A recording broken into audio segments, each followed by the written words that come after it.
it is a pure disappointment and an unbelievable event of this life when constantly we experience the vast majority of people who are protecting the physical altars and claiming to keep it pure.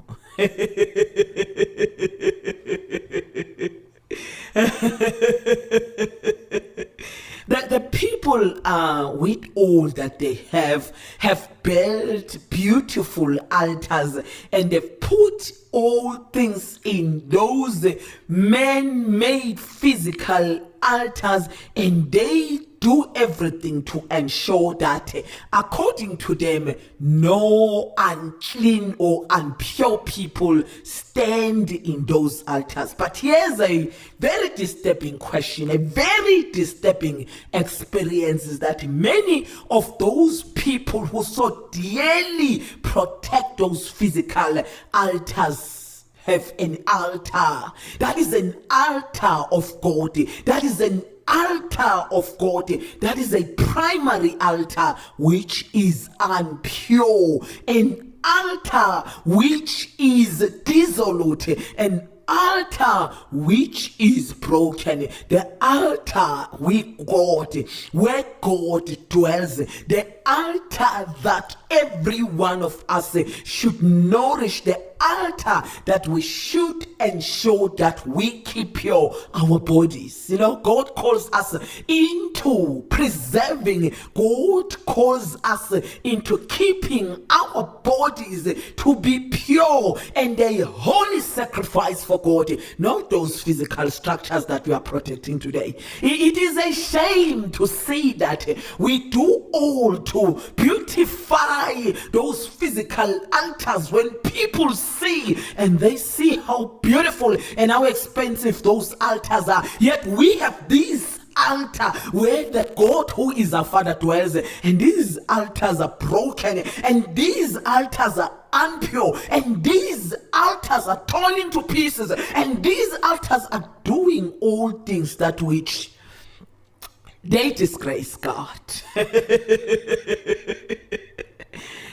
I have a conversation with the devil. The devil visits me, and he comes to me and he asks me a question. He comes in his invisible form, and he speaks right directly to me. He says to me, "Do you say you love God?" He approaches me. He says, "Do you say you love God?" And I say, "Yes, I do." He says, "We shall see."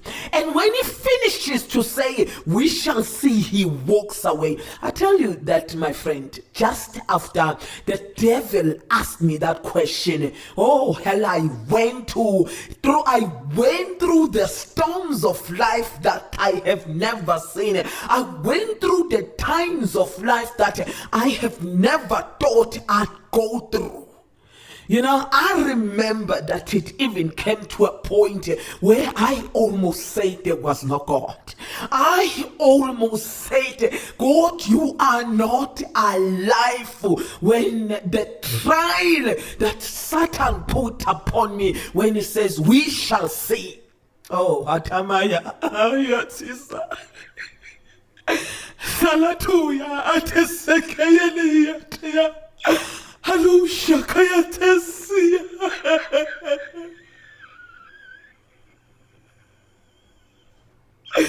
Hayala Setayanu Yasetiki. Hatuyala Setisakaya. Harataba Yasekita.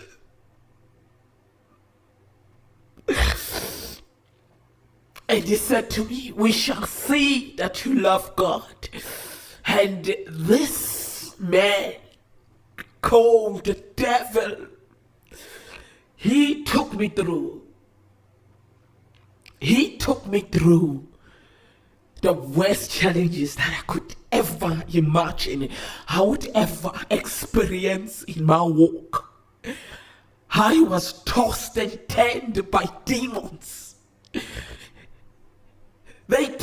thrown me in every pit. They kicked me, and they did everything to me that could have led me to say, oh no, God, I am no longer walking with this God. And I held on in those storms, in those pains, in those trials.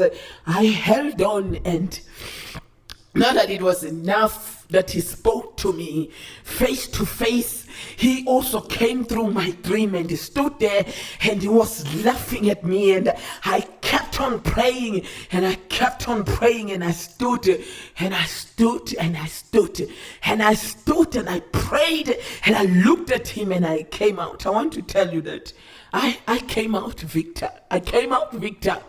I came out victor. And to date, I'm still standing, and I proclaim that I love God. And I still stand today, and I pray God preserve this holiness in me. I pray God preserve me in purity. I pray God preserve me for your glory. I want to tell you out there who is a minister of God, nurturing the dwelling that was created by the hands, that let me tell you something. I want you to know something, is that the devil is out there not to destroy the physical structures of altars that are made by the hands of men. The devil is out there to destroy these altars that is in us where God dwells. The devil is looking for impurities out of these altars. The devil is causing confusion. The devil is causing pain in these altars that are a dwelling of God, where God dwells. Satan is not concerned about those altars with gold ornaments. Satan is not concerned with those altars with all these glorious man-made things. Satan is concerned about these bodies that are a sacrifice to God, these bodies that are kept pure for the glory of God. I want you to know that he is more threatened by those who uphold holiness.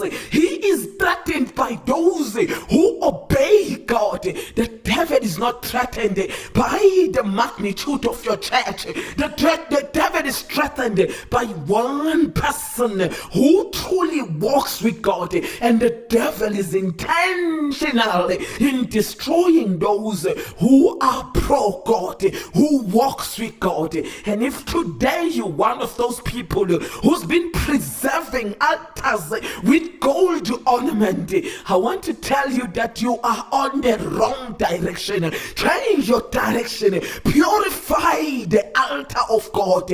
Let that altar be pure. Holiness. Oh, Abba. Holiness.